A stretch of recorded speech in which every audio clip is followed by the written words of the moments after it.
Live everywhere. Daily Co's Radio on netrootsradio.com presents David Walton. Kagro in the Morning Show.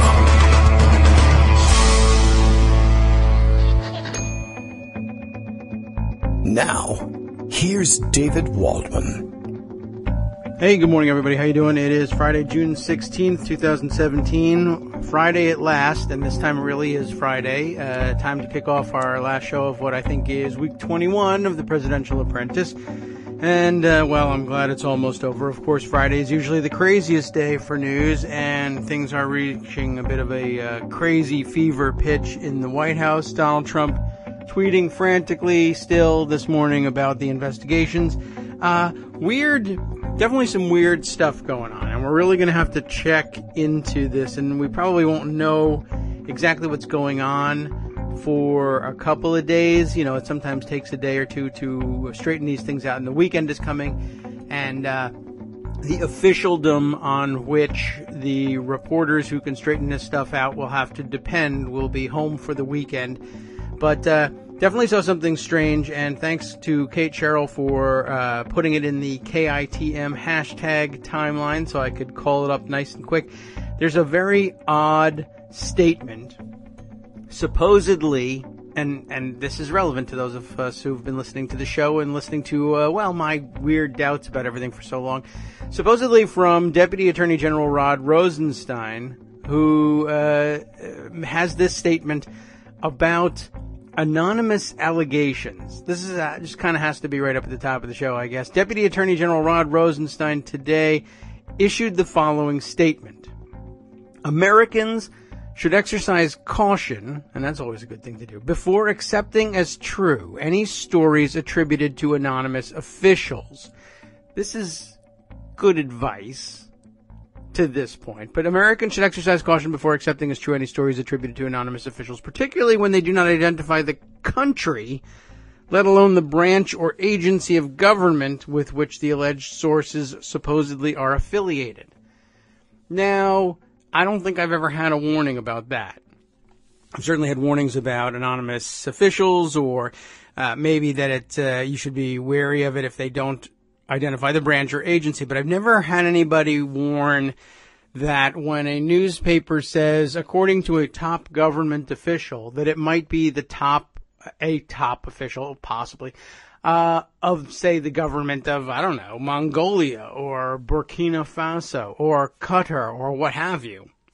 I think it's always been, I don't know what the journalistic practice is, but it's always been the assumption, I'm sure, of the readers, and I hope nobody's taking advantage of this, by finding people who claim to be top government officials from governments that have nothing to do with our own, and just printing their opinions of what's going on in United States politics in a way that makes it look like it's a top American government official. What a strange warning. But it goes on from there. Americans should be skeptical about anonymous allegations. That's always true. The Department of Justice has a long-established policy to neither confirm nor deny such allegations. And I'm not certain that that is really true, but more to the point, I'm not really certain that that is Rod Rosenstein speaking there, and it's weird that it's attributed to him. He's smarter than that. Is that his style of the sort of declaration he would make? And really with no explanation, to simply out of the blue say, by the way, when people say that they've spoken to top government officials, they could be officials of different governments. Is that happening? Honestly. And so I've seen a lot of speculation this morning about whether or not perhaps that was something that the Trump White House demanded that Rosenstein issue for some reason, or even speculation that it had been issued in his name and that he didn't actually authorize the issuance of that statement. Brings us back to my insistence that nothing that comes from the Trump administration in way of communication should be taken at face value. And not just for the purposes of eating up time in the Senate, but you need to question the origins of everything that comes from any official of this administration, no matter who they are or where they're working. Even Rod Rosenstein is not to be just accept it at face value without double checking. Did you in fact issue this statement? What have you got for me here, Justice? Justice has sent me a link. Let's open it up. Yeah, there you go. Good point. Here's his own tweet about this from last night. DAG, Deputy Attorney General Rosenstein, sure sounded like John Barron in that statement. That's absolutely true. I didn't even see your particular tweet about this, but I've seen other people alleging just strange things. It just doesn't read like him, not to mention the spooky weirdness of it all. I have my doubts about the authenticity of any written documents coming out of this administration. Of course, I have my doubts about the veracity of any verbal statements as well. But seriously, anything that's issued on paper, for people who are so television focused, by the way, I have my questions about anything that they decide to issue in writing is automatically suspicious as far as I'm concerned. And as far as I'm concerned, it should be suspicious to you too. Why not? I get to dictate that to you and tell you exactly what to think. That's one of the benefits of running this program, I guess. From here on in, I'll just be dictator of all. And if you don't mind, that's how I'd like you to treat things. Anyway, there are other things going on, but that's sort of top of mind for me at the moment. And, is there anything else? Would anybody else like to add anything? I know that they would, and I've got, as a matter of fact, some contributions from Rosalind McGregor that I should get underway because I know we want to keep things fresh and make sure that we've got good content for everybody and make sure that our contributors have their content played. And I know that I've sat on a few in the past and let them expire, and I apologize for that. Let's see. Other weird things happening today. I guess some very odd, what shall we say, some odd nerves on display with respect to the health care bill. I believe I saw, it might have been Paul Krugman tweeting yesterday that, and I'm sorry if I'm misattributing it, but I'm pretty sure I have the sentiment right. He was basically saying the ordinarily very calm, very staid Sarah Cliff, healthcare reporter, first for the Washington Post, now at Vox, and that she's become agitated and disturbed by the secrecy surrounding the process of the Obamacare repeal bill and the Trump care replacement. And it is rather alarming. And I've got two pieces here. Is she on this second one here too? Let's just see. I've got two Vox pieces, and it's a huge day if I've got two Vox pieces. Now, the second one is not Sarah, but it is to do with healthcare. But maybe I'll read them in tandem because health, people love it, and they have it in many places, and they want to keep it. If you like your health, you should be allowed to keep it, I think. Anyway, let's see. Yes, and as a matter of fact, boy, you people are really on it. I'll tell you that. I have Sarah Cliff's article. The second one I was going to go to, I just got in our KITM hashtag timeline from Post Festum. I don't know. I never know whether to identify people as that weird identifier that you can change and put in at your, I don't know what you call that versus your Twitter address. Like, if you want to find the person and get it there, if I have David Waldman in there, I have David Waldman LLC because I'm protecting myself. Of course, if you just type that in to send me a message, you can't do it. You got to use Kagro X. Post Festum is after the feast, which that makes sense. But if you just took my word for it and wrote Post Festum, you wouldn't get the right person. But here is this piece that was sent along. It happens with this. This warning makes for horrifying yet dramatic reading if looking for material. I am looking for material, of course, and this is what I had up next was the Vox piece about having asked 8 Senate Republicans to explain what their health bill is trying to do, and they get all sorts of different answers, and none of them could really put a finger on it. That's one of the more amazing things I've heard, and wait till you hear their answers, too. Anyway, first let me set the table with Sarah Cliff's piece. I've covered Obamacare since day one. I've never seen lying and obstruction like this. That's the headline, and that's pretty good. And those are the things you can do at Vox, I guess, and not so easily at the Washington Post. I'll go through most of the article here. At the end, I skimmed it yesterday. At the end, we're talking about anecdotes about the various kinds of folks who will be, well, everybody will be affected by this healthcare bill, but a couple of the real horror stories. And I don't know if I'll share some of them because they're interesting and they're included for context. And I hate to make the call over the head of the reporter that some portion of what you've written is somehow less than relevant, but I don't know. You got to be careful about your time. Anyway, here's what Sarah Cliff has to say. Republicans do not want the country to know what is in their health care bill. That's plain, it's obvious, but I think it's shocking to longtime health care reporters to have to say so. Anyway, this has become more evident each day as the Senate plots out a secretive path toward Obamacare repeal, and top White House officials, including the president, consistently lie. It just says that, consistently lie about what the House bill actually does. There was even a brief moment Tuesday where Senate Republicans flirted with the idea of banning on-camera interviews in congressional hallways, a plan quickly reversed after outcry from the press.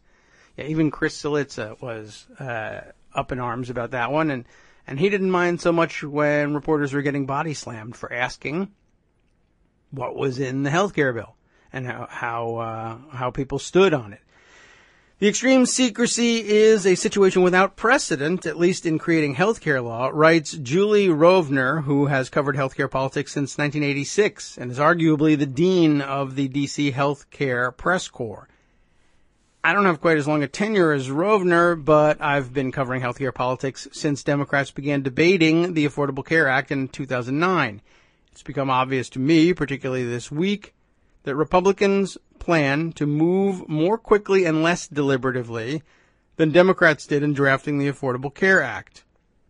They intend to do this despite repeatedly and angrily criticizing the Affordable Care Act for being moved too quickly and with too little deliberation. Okay. Obvious hypocrisy, and she deals with it, but my biggest concern isn't the hypocrisy. There's plenty of that in Washington.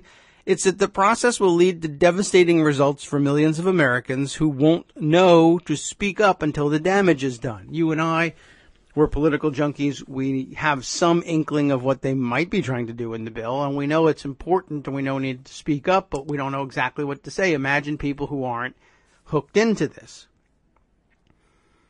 So, that's the biggest problem. The process will lead to devastating results for millions of Americans who won't know to speak up until the damage is done. So far, the few details that have leaked out paint a picture of a bill sure to cover millions fewer people and raise costs on those with pre-existing conditions, and really everybody else as well.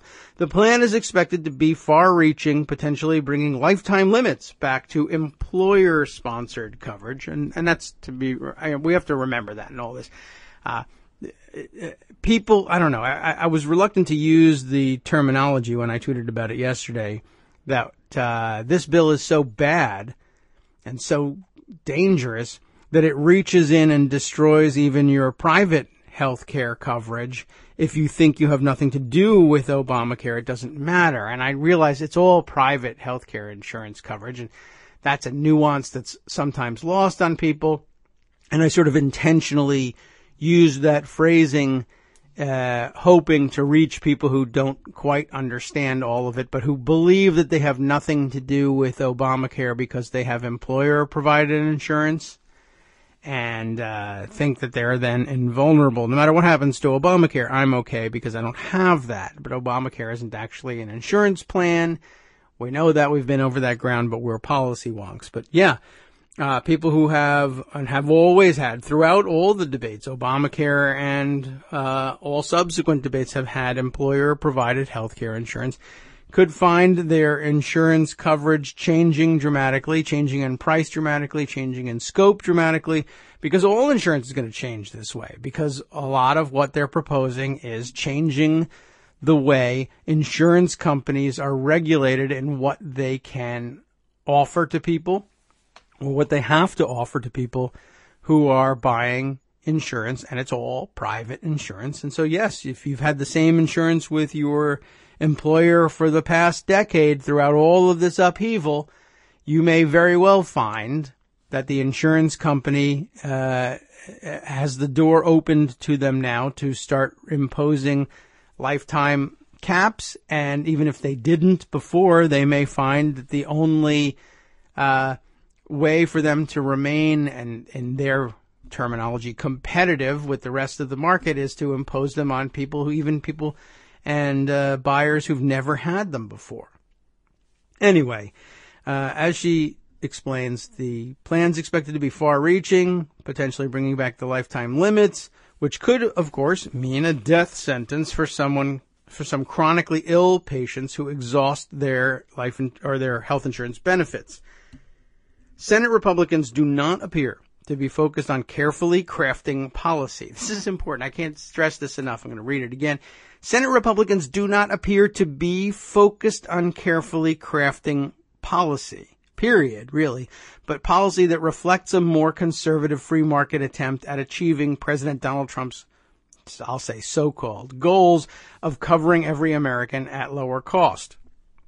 They're focused on passing something by whatever means necessary. That may come back to haunt them electorally, but not until after millions suffer the consequences.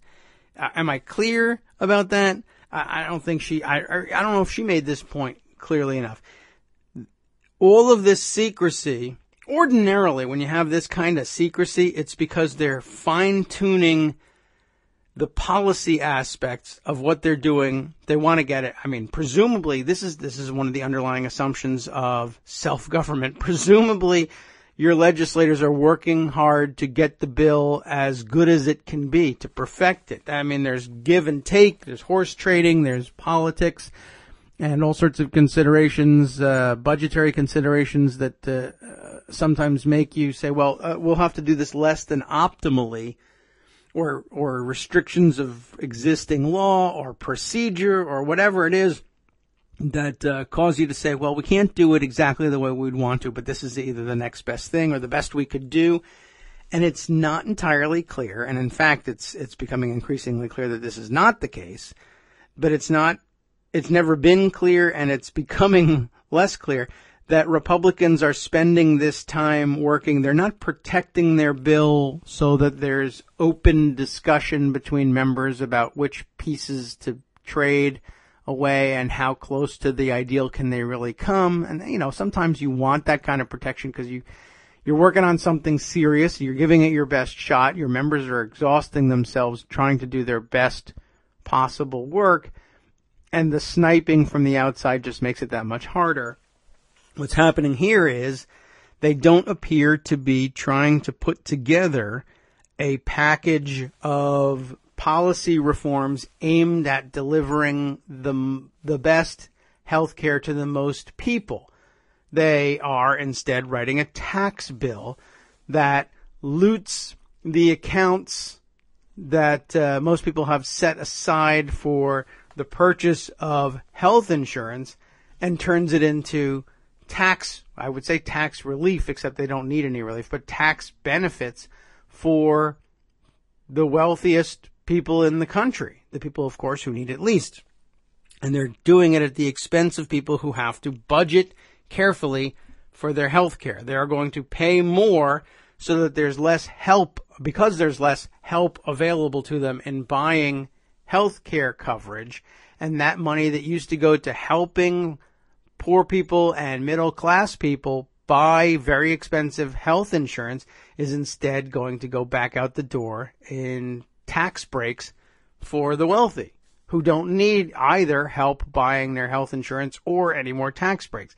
It's not a health care bill. It's disguised as a health care bill, but it's a tax reform bill disguised as a health care bill. And so once that's the key, once that's in place and you relieve Republican members of the burden of actually having to try to deliver health care to people affordably, they not only go to town, but the pressure's off and they don't really have to work on, does this work to help people get health care? Who cares? And if more people knew that, of course, there would be more outrage about the bill, so they can't have that become known. But that's the basic, that's the biggest issue here, is they're no longer actually trying to put together a bill that would provide any extra ability or incentives to acquire and maintain health care coverage for anybody. So that's problematic. Yeah. The article continues here. My professional life in 2009 and 2010 was an endless string of Affordable Care Act hearings aired on C-SPAN. I lived in New York at the time. It became a regular ritual to sit down in my cubicle, plug my headphones into my laptop, and listen to an entire day of Senate debate. There were hundreds of hearings and markups that lasted days, or in the case of Senate Health, Education, Labor, and Pensions Committee, months, Rovner recalls in her piece. Senators wanted to talk about the Affordable Care Act and why they believed they needed to pass it. It's a major difference between then and now. They gave floor speech after floor speech defending its provisions.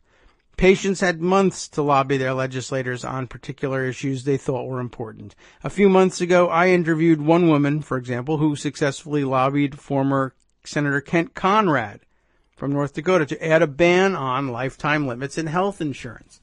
It's all very exciting, of course. And by the way, this is an interesting counterpoint to many of those complaints coming from active Democrats who said, Democrats really didn't commit themselves to selling this plan and touting its benefits. And they really did, but they just did it in this setting. They did it on C-SPAN, on the floor of the Senate and in official statements, and they weren't necessarily in your neighborhood speaking to people on the street and talking about it and defending it. And I guess people felt like that was what really needed to be done. Although there was no shortage of mailers and campaign items and official mailers as well from congressional offices that touted its benefits. But these are sort of dry and, they're not familiar. Most people are just not familiar with those channels, and they tune those channels out intentionally because they find them boring and dry. But, where else are you going to find discussion of healthcare? It's a pretty boring and dry discussion for the most part. Anyway, Sarah continues here. I remember Christmas Eve, 2009 in particular, personal anecdote here, when I lived in New York and my roommate's family came to visit for the holiday. They opened presents in our living room. I was holed up in my bedroom watching the Senate vote on the Affordable Care Act, the culmination of a 25-day floor debate. Yeah. Did they take that recess or did they stay and get the work done? There isn't much on C-SPAN to watch these days because the Senate is running a remarkably closed process. There are no committee hearings. There are no floor speeches defending the policy provisions of the bill. Senate Majority Leader Mitch McConnell, the word leader is missing here for some reason. Is it metaphorical? Is it deeply meaningful that the word leader is missing here or not? Senate Majority Leader Mitch McConnell instead has assembled an ad hoc working group to hash out the details of Obamacare repeal in private meetings. The biggest priority seems to be just passing a bill, regardless of what the bill actually looks like. Tierney Sneed, the reporter for Talking Points Memo, recently asked Senator Orrin Hatch, who chairs the Senate Finance Committee, whether it was important to get the bill out a few days before the vote so the public could review its provisions. His response was telling. Well, I think we're not worried so much about that as we are getting it together so that we can get a majority to vote for it, he said. In other words, again, it doesn't matter so much what's in the bill, just so long as we can put together a majority that will vote for it so that we can say we passed a thing, there has been a success, it has the words healthcare on it, and we've passed a healthcare bill. What does it do? Nothing for healthcare, but it doesn't matter. Vice President Mike Pence visited the Health and Human Services Department on Tuesday and delivered a speech to the agency's employees, during which he said, "Now I know this room is filled with men and women who care deeply about bringing high-quality health care to every American," Pence said. "Rest assured, Donald Trump wants the exact same thing." Never rest assured when you're talking about Donald Trump, but okay. Trump is not acting that way, though. He held a Rose Garden ceremony last month to laud a bill that would cause 23 million Americans to lose coverage. A bill he praised as, quote, incredibly well-crafted. Of course, this week he has upset House members by calling the bill that they passed mean.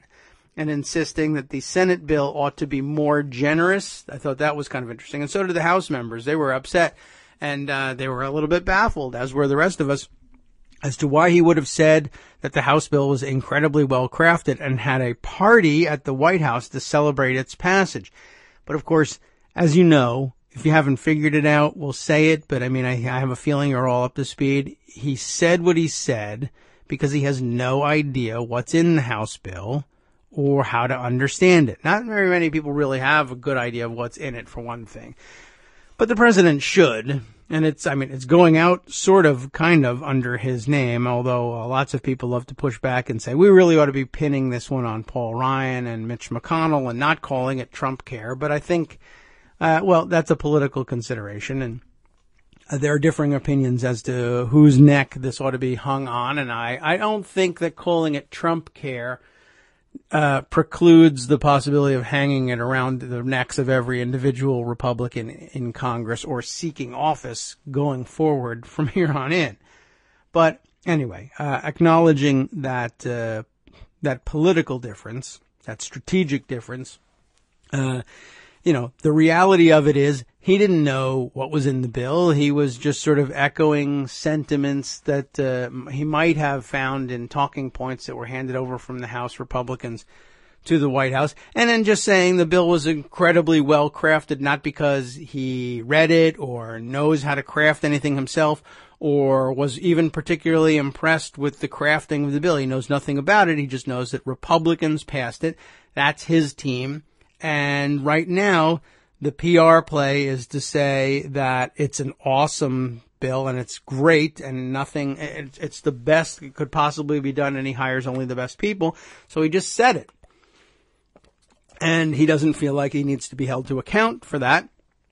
That's just the same old real estate executive puffery that we've been reading about for months when we read about the way real estate jerks and real estate people in general, even the nicest real estate people, the way they operate. They just puff stuff up for no reason all the time. It's the best thing. I hire the best people. It's incredibly well crafted, whatever. Not only did he not know the contents, he wouldn't have any idea whether something like that a complex policy document, and this one isn't even particularly complex, is well crafted or not. He's got no critical eye when it comes to reading legislative language. This is now a consistent pattern, Sarah continues, from top Trump officials who have decided that their strategy to hide the Republican health care plan will be to not tell the truth about what it actually does. I suppose, if you're handed that, right, this is the worst health care bill ever, actually, in terms of helping people afford health care. This does the exact opposite. Wow, what should we do about that? Well, have we considered this strategy? What about if we lie about it and say it's actually the best health care bill? Well, ordinarily, probably most White Houses would say, well, why don't we improve the bill? But not the Trump White House. They say, fine plan. We'll just go ahead and do that. Health and Human Services Secretary Tom Price has appeared on national television and claimed that Americans will, quote, absolutely not, unquote, absolutely not lose Medicaid coverage under the House-passed bill. Two separate independent analyses of the AHCA find this isn't true. Millions of Medicaid enrollees would lose their coverage under this bill. Trump himself gave an interview to CBS in April where he said that people with pre-existing conditions would be protected under the AHCA. They won't be. At the time he gave that interview, the bill had been amended to allow states to opt out of the requirement to charge people with pre-existing conditions the same prices as healthy enrollees, a move that will almost certainly price some patients out of coverage, and that's putting it mildly. Trump said that deductibles will go down under the Republican plan. Nonpartisan analysis expects deductibles will go up. The White House has decided to deal with an unpopular bill, and I mean record-breakingly unpopular. There's more polls out about that. I'm sure we'll get to those on Monday when Greg returns. The White House has decided to deal with an unpopular bill by refusing to acknowledge the parts of the bill that the public doesn't like. When asked in interviews about the expected loss in coverage or cuts to Medicaid, administration officials simply act as if they don't exist. At some point, of course, this strategy will catch up with Republicans. It is posited that it will catch up with Republicans. I don't know whether it will or not, but I mean, it would be incredibly depressing to just say, YOLO, nothing matters. Why even file a story at that point? Promises that every American will receive high-quality health care will ring false when millions lose their health insurance. Once a law passes, it's awfully hard to hide the consequences. Although I guess in the era of just saying, well, that's fake news, I suppose they can resort to that. I don't know how well it'll work. And I guess we'll compare it here to what Greg always tells us about recessions and depressions and unemployment and you know, you don't really need, if you are unemployed, you don't really need to hear what the unemployment numbers are to know that unemployment is rising. I guess if you're just out there losing your health care insurance, you'll know it. The issue is whether or not we can get people to connect outside of their homes or cubicles or individual spaces, however they may be defined, and say, yeah, there really are millions of us losing. They were right about saying that 20 million of us would lose our health care insurance. We can count now. But that's difficult to do. That level of organizing is difficult to achieve. Anyway, I mean, it's certainly more difficult to achieve if people are conditioned by our own administration, our own the presidential administration, that there's no such thing as real news. I mean, it used to be at least you could possibly count on 20 million Americans who lose their insurance and are aware of it, to then read articles that say 20 million people have lost their health insurance, and then having experienced it themselves and spoken to a few other people that have also lost it, can come to believe that number. There's some question mark out there about whether or not that can happen if people also believe it when the White House tells them it's fake news. I lost my health care insurance, but it couldn't possibly be 20 million. And I don't know if I want to, I mean, for various reasons, I don't know how much I want to talk to others about having lost my health insurance. But if I also believe that they believe that that stuff is fake news, if they haven't also lost their insurance, not only will they judge me for having been unable to maintain my own health insurance, but they may think that I haven't even really lost it, but that I'm a fake news believer. It's going to be pretty tough. Hopefully, the vast majority of the American public really doesn't believe this fake news nonsense the way the Trumps would have it anyway.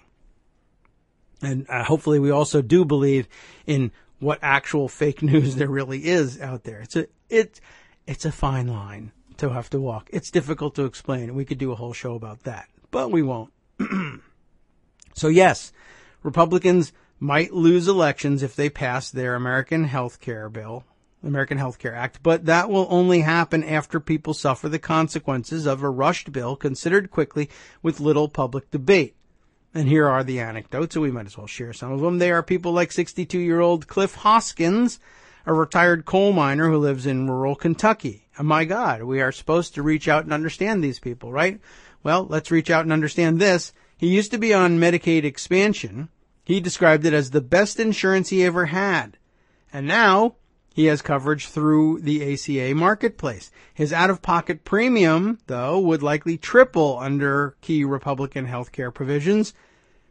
It's going to take at least half, if not all, of my Social Security, Hoskins says. If I have to pay the full amount, that would not be good. That would put you back in poverty. There are people like 6-year-old Timmy Morrison, who, I mean, really, actually, that sounds like a fake name. What about 6-year-old Timmy Morrison? No, but he's a real person, who lives in a city halfway between Washington and Baltimore. He was born premature with a rare genetic condition and has racked up $3 million in medical bills during his short life.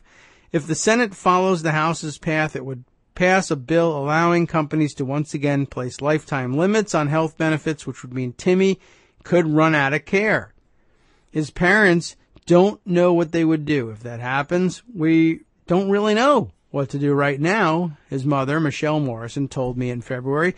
Should we start pressuring his doctors to do a surgery now so he can get it in time? That doesn't feel right.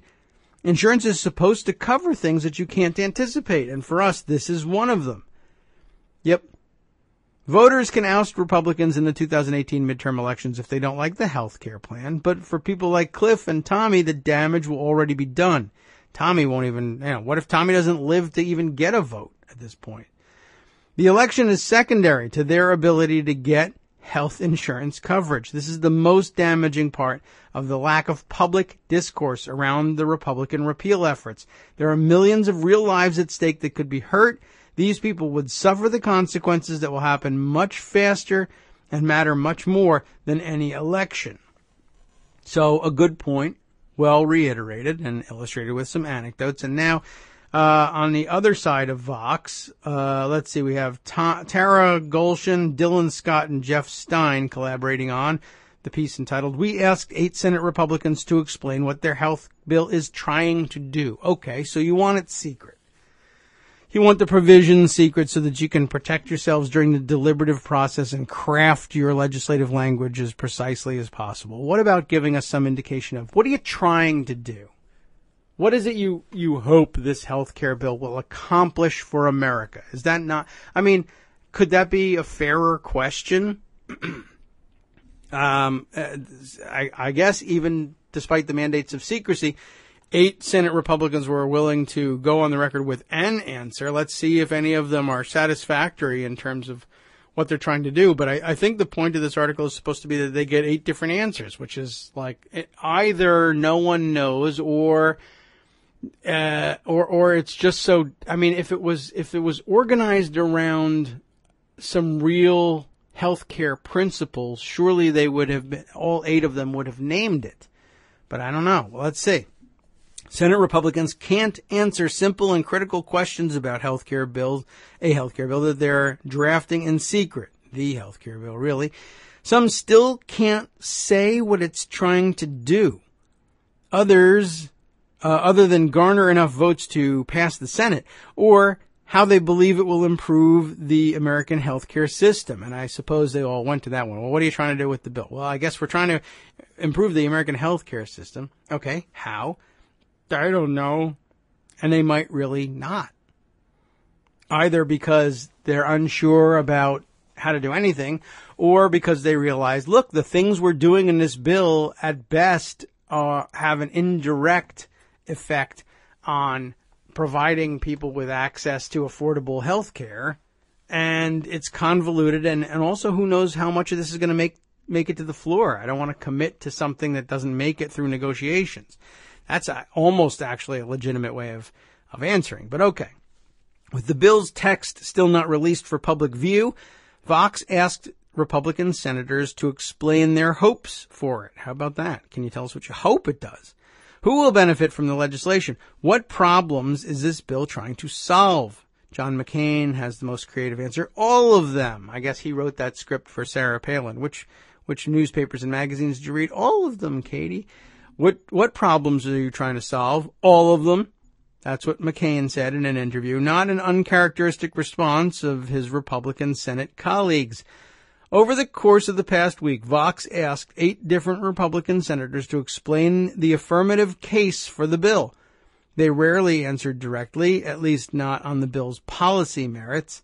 Sometimes a senator could identify a desired outcome, like lowering premiums or stabilizing marketplaces. But they rarely could explain the mechanism through which they planned on achieving that outcome. How will Republicans lower premiums? Let's see, one answer is, it's working together and coming up with a bill that does do that. Senator John Boozman of Arkansas said, what tool will bring stability to Obamacare's volatile exchanges? Chuck Grassley of Iowa had this to say, by bringing certainty to the insurance market. How? This interview is over. What new policy will lead tax cuts to lower premiums? Roger Wicker of Mississippi explained it this way. It's teetering because the exchanges are failing. What? I asked you, what new policy will lead tax cuts to lower premiums? It's teetering because the exchanges are failing. Hadoi? What? Read for yourself. Here are the transcripts of our 8 interviews with Republican senators. Here's McCain on the problems this bill is trying to solve. They're trying to get to 51 votes. That's the problem that they're trying to work out here. Generally, what are the big problems this bill is trying to solve? McCain says, almost all of them. They're trying to get 51 votes. Here, it's Tara Golshan speaking to him here. Policy-wise, what are the problems in the American healthcare system that this is trying to solve? And is the bill doing that right now? John McCain's answer here, well, it's whether you have full repeal, whether you have partial repeal, whether you have the basis of it. It's spread all over. So, no answer. But based on the specifics of the bill you've heard so far, is it solving the problems in the healthcare system? What I hear, he says, what I hear is we have not reached consensus. That's what everybody knows. Okay. So, I mean, I guess it would be a fair answer to say I can't answer your question because we haven't reached a consensus about what we're doing on this bill, which, of course, if true, means, how in the world are they going to get this thing done and then scored and then brought to the floor and handled before the July 4th recess? But I think there may be some misdirection going on here, too. And we'll talk about how they can short-circuit the process and get things done quicker than most people anticipate as well. All right. But Tarek presses him again. Right. But outside of getting the votes, from what you hear of the actual legislation being written, is it solving the problems you see? And McCain sort of interrupts there and says, it's not being written because there's no consensus. But generally speaking, what are the big problems it's trying to solve? McCain only has this to say. You name it. Everything from the repeal caucus, which, as you know, they have made their views very clear, Rand Paul, etc. And then there are others on the other side of the spectrum that just want to make minor changes to the present system. There's not consensus. There's not consensus on what? But that's the end of the interview. That's the end of the exchange. Here's Chuck Grassley. Chuck Grassley says AHCA will bring certainty to the market because insurers will, quote, know what the government policy is. Oh, really? When are you planning on telling them? Here's Jeff Stein speaking with Chuck Grassley. I want to ask a very broad question. What do you think this healthcare bill will accomplish that will improve America? What's the positive case for this bill? I mean, is there a fairer question for a journalist to ask? Don't they want that question asked of them all the time? Not this time, I guess. Well, I can tell you that what it's going to do for Iowa. Can you? Really? Go ahead. I'll let you continue. Well, I can tell you what it's going to do for Iowa. We are one of those states that in a couple of weeks, if the insurer Medica pulls out, we'll have 94 of our 95 counties won't have any insurance, even for people who have the subsidies. That's what we have to concentrate on now. Isn't it 99 counties, I thought, in Iowa? Isn't that actually sort of a famous kind of thing? But 94 of our 95 counties won't have any insurance, even for people who have the subsidies. That would be terrible. So Stein continues. How do you think the bill will fix that problem? Grassley. Well, by bringing certainty to the insurance market. They don't have that certainty now. By bringing certainty to the insurance market. What certainty? That's the actual response question. Literally, it sounded like I added something. That's the exchange. Ready? Well, by bringing certainty to the insurance market. They don't have that certainty now. Stein. By bringing certainty to the insurance market. What certainty? Ready for Grassley's answer? What? That's it. That's the answer so far from Grassley. There's more, but that's the exchange. By bringing certainty to the insurance market. What certainty, Senator? What? What do you mean by certainty? And now Grassley says, well, they can't even file. They have to check the rates real high if they don't know what the government policy is. And so the certainty is that passing a bill gives the health insurance companies certainty. I mean, that's an F for an answer on an English essay, right? What certainty you're talking about? Well, I'm talking about certainty that our bill will bring to the market. Okay, great. What certainty will your bill bring to the market? Well, the certainty is that we'll have certainty. No. I mean, there will be a bill, I guess. If a bill passes, it's a certainty that there will be a bill. What kind of certainty will it bring to the market? It will bring the certainty that there's certainty. What certainty? The certainty that there's a bill. Yes, but there's a bill already. It's just, well, for one thing, it's Obamacare. But I mean, there's a bill. There's lots of bills. They haven't passed a great deal of new legislation in this new Congress, but there's other bills. I mean, this one doesn't have anything to do with health insurance, so what's the difference? Pick me any bill. The one that named the post office somewhere else, did that create any certainty in the insurance market? No. Well, of course not. That wasn't about health insurance. Well, neither is this bill. So how, what are you going to do here? Where's the certainty? But what an answer. The certainty is that there will be certainty. Well, what certainty will there be? The certainty of certainty. So Jeff Stein says, wouldn't not passing a bill also do that? I mean, if the only certainty is that there's a bill, what about the certainty of not having a bill? And everybody knows what current law is, and it just stays that way. Grassley says, it gives them certainty that you'll have a lot higher rates than if you pass the bill. So you're saying the bill will lower the rates. Grassley not quite taking the bait. If you're talking about lowering the rates from now down, no. The rates could be way up here, and points to the sky, he does. And if we get a bill passed, it maybe wouldn't go up or would go up a heck of a lot less than they would without a bill. Oh, yeah, that's what we're trying to do. So Stein says, by rates, you're talking about premiums? Yeah, premiums. Sorry, I have to go. What an enlightening exchange that was. Here's an exchange with Senator John Boozman on the mechanisms to bring down premiums. It's working together and coming up with a bill that does do that. Remember that brilliant expression. Jeff Stein again on the interview, who asks Senator Boozman, what do you think this health care bill will accomplish? How will it help people in America with their health insurance?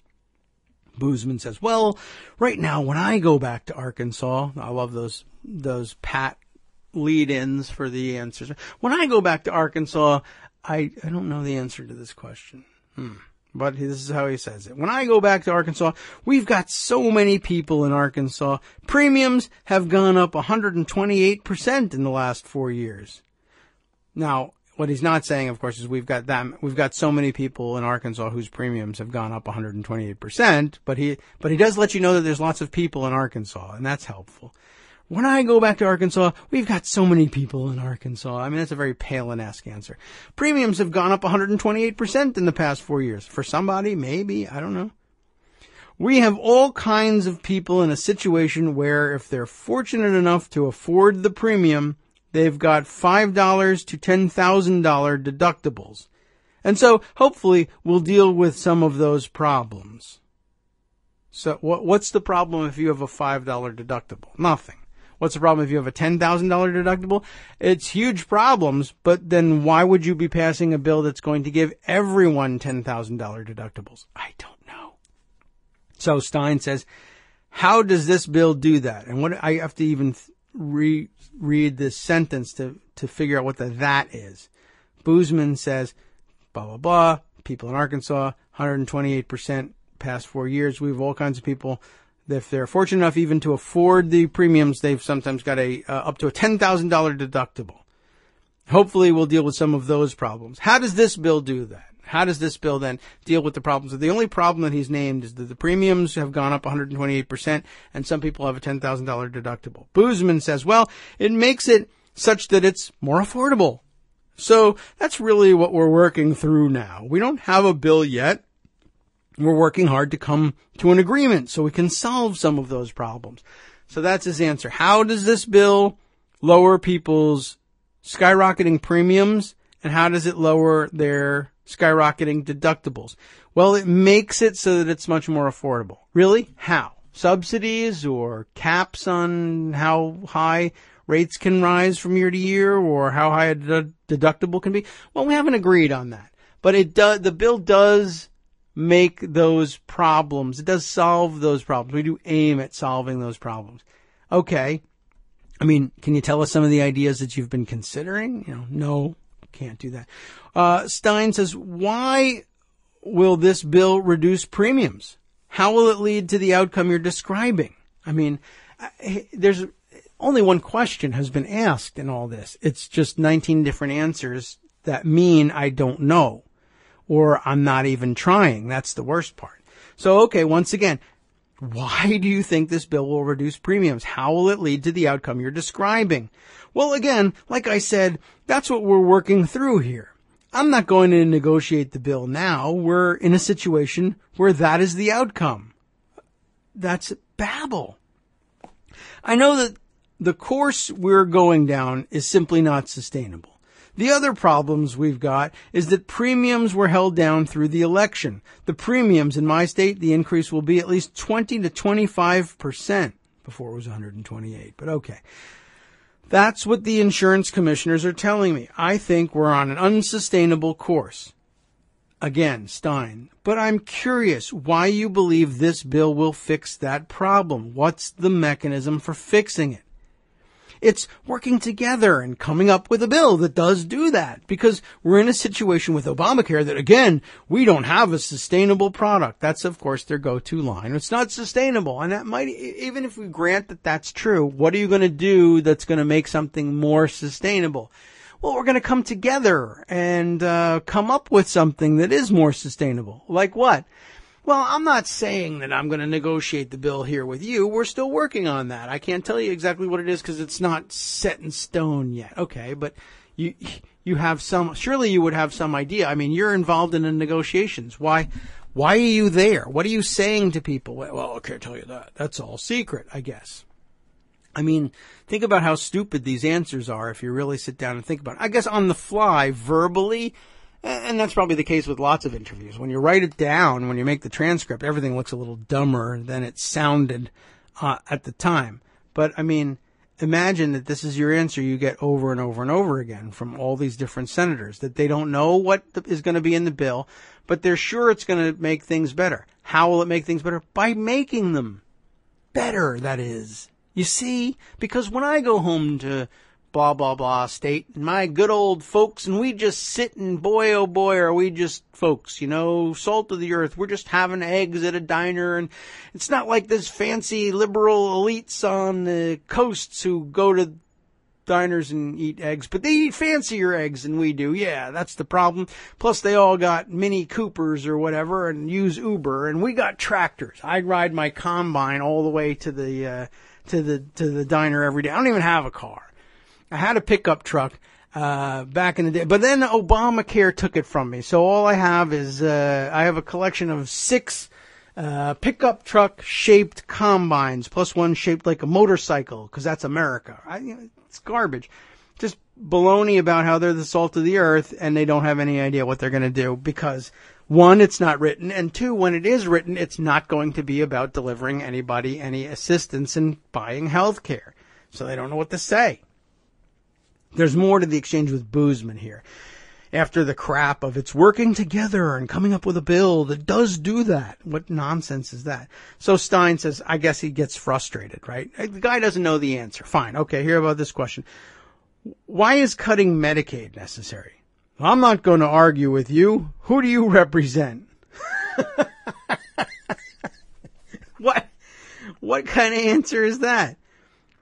Okay, I'm not going to argue with you. Well, who do you represent? Vox.com. It's a website. I'm just trying to understand how the bill works. That's it. Who do you represent? I'm a effing American, and I'm going to have to live under your stupid bill. What's in it? I mean, I love your bill. Fantastic. You guys are great. What's in it? You can't answer it no matter how you pose the question. Who do you represent? I represent somebody with a question. Maybe I represent nobody. What are you doing? What, this Senate, what are you working on? That's a gotcha question. What are you doing while we're paying you to work on our behalf? Just literally, what are you doing? That's a gotcha question now. Well, I work for Vox.com. It's a website. I just want to understand how the bill works. That's it. Boozman. Well, we don't have a bill. So that's how it works. We don't have anything.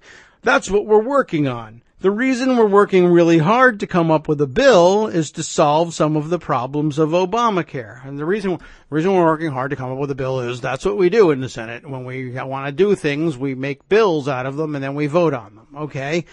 And one of the things we want to do is solve the problems of Obamacare. Now, time for a Boozman speech.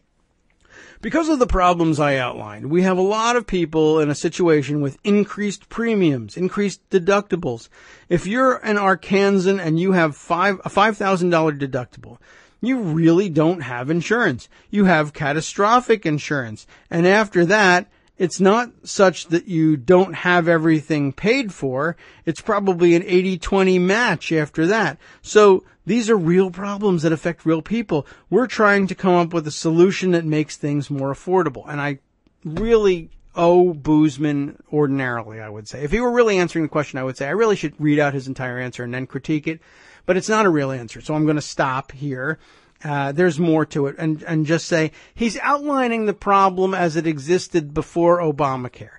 And he just gave a paragraph that any Obamacare proponent could have given in 2009 and 2010 and could have told you afterwards in 2011 or afterwards that we've actually solved. But this is fantastic. So he recognizes that there were problems in 2009 and 2010, and he's now working hard to dismantle the bill that actually did more to correct most of those problems than anything else we've been able to put together in the past several decades. But listen, I mean, again, he's making a Democratic speech in this paragraph. Think about this. There are so many people in my state, basically, is what he's saying, that if you have insurance with a $5,000 deductible, that means you really don't have insurance. You got catastrophic insurance. And he's right. And that was something that was widespread prior to the Affordable Care Act. People bought catastrophic health insurance coverage because it was cheap. And it's cheap because we don't pay for anything until you have already incurred $5,000 worth of medical expenses. After that, you can talk to us about getting some coverage. And then when you do, you may find that we'll cover only some certain percentage of it. He says here probably an 80-20 match after that. And if you're lucky, that means they'll cover 80% of the expenses after the first 5,000 and you cover 20%. And if you're, I guess, extraordinarily unlucky, I don't know if I've ever run into anything where you cover 80% after your deductible and they cover 20, but I assume, well, who knows? It might exist out there. But what he's describing is garbage insurance, the kind of crap that the Affordable Care Act said you cannot call primary health care insurance anymore. It doesn't work. You sell it and people buy it because they're like, I need health care coverage. And I find this listed under health care coverage and it's got premiums that I can afford. Now, it doesn't do anything for me, but it does have premiums that I can afford, and I am assured that I need to have health care insurance, so I'm going to buy it. And then it does no good for you, and people then say, God, there ought to be a law about how this stuff works and how, there ought to be a law that says you can't sell people insurance like this without warning them what it really is. Of course, they are being warned what it is. You bought catastrophic care, coverage. So that's what you get. It's pretty plain what the terms are. You just don't understand it. I say you have a $5,000 deductible and you say, I don't know what that means. That's on you. Consumer, buyer beware. And Obamacare said, among other things, when it comes to basic health care insurance, you can't sell people this kind of crap. And then, of course, the Republican complaint ended up being, well, look, it made insurance so much more expensive. Sometimes it did, but also one of the things that it did was it said the cheap crap that isn't really insurance can't be sold as basic primary health care insurance anymore. And so the low-cost premium stuff is gone from the primary health care insurance market. And now everybody says, look, it made everything more expensive. Nah, it made most things cost what they cost. They stayed pretty stable in the first year or two. What happened was the stuff that has a low price point but that isn't insurance went away and got moved off of the exchange. You can't buy that. You can still get it elsewhere, but you can't get it here in the exchange because this exchange is for real insurance. That's what happened. And that was a real problem. And Boozman seems to think it really was a problem. He's confused about where it came from and what to do about it. Let's see what he says in the second paragraph of his little speech here. This counts as a speech because it's 3 paragraphs without Jeff Stein interrupting to say, yeah, you didn't answer the question. Let me put it to you another way. He also says, we come up with a bill and then Health and Human Services, Dr. Price is working hard. He, of course, means Secretary of HHS Tom Price. We come up with a bill, and then Health and Human Services, Dr. Price is working hard. The bill that was written, Obamacare, the way it was written, they have a lot of flexibility. We're looking for ways to put more flexibility in the system. All right. I mean, you could want more flexibility. That's always the thing. But he just said Obamacare gives HHS lots of flexibility. What we want is lots plus one more flexibleness. What? We're looking for ways to put more flexibility in this system. That would be legit, except whatever. We have a bunch of counties next year that simply won't only not have limited competition. Okay. I mean, that's a transcript of live thoughts. So let's see, what does he really mean here? We have a bunch of counties next year that simply won't only not have limited competition. They're going to be in a situation where and then he drifts off and Stein jumps in. So I think he's probably trying to say, we got a bunch of counties in Arkansas that aren't going to have anybody on the exchanges next year, or maybe there'll only be one insurer in the exchange. Okay, common complaint. Jeff then jumps in and says, I know the bill isn't done, but what do you think the general Republican overhaul, what do you think Obamacare is doing right now that isn't allowing these problems to be taken care of? What is your hope for what the Republican bill will do to change the problem you're identifying? Simplest question in the world. If you're doing anything to solve a problem, then you can just say what those things are. But he doesn't. I think Obamacare, the problem with it is there is nothing in it to drive down and contain costs. Of course there is, and that's why costs were, in fact, driven down and contained. That was the problem we had going into healthcare when we were trying to fix it, was affordability. So you think this bill will drive down costs? How? Again, that's what we're trying to work through, identifying the solutions that will work. I mean, okay, that's fine if, you know what, that's an okay answer at the beginning of a process. That is a fine answer in 2009, like January 2009. Given that the bill doesn't pass until, early to mid 2010, if you ask in 2009, look, you know what, we're really not at a bill stage here yet, but we're looking for ways to drive down prices. Oh yeah, well, how will you do it? Well, we've got some thoughts about it, but I mean, it's early in the process. Here we're talking about, this is something that they say they're going to have passed inside of 2 weeks, really. Basically, it's now Friday, June 16th. The goal is, and they may try to beat this goal, by the way. We can talk about that in one of my articles in Pocket. The goal is that in 10 days, during the week of the 26th, is that the Monday that's coming up? I'll just check my handy-dandy calendar here. It's on my phone. It's not that damn handy. It's supposed to be, but you know what would be handier? A calendar. Yeah, the 26th. That's a week from this coming Monday. This coming Monday is the 19th. They're hoping that, well, remember this, right? When is this released, this article? I have to go back up to the top, which is going to cost us some time in scrolling here. June 16th. So this came out today.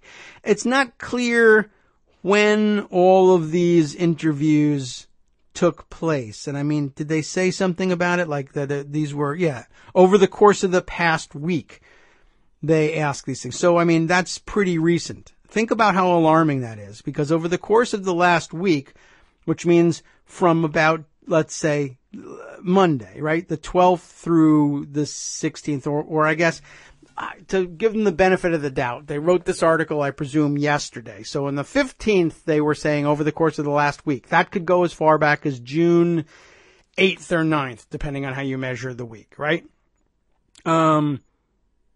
So let's see. If you give them the 9th, 10th, 11th, 12th, maybe it's even a work week. I don't know.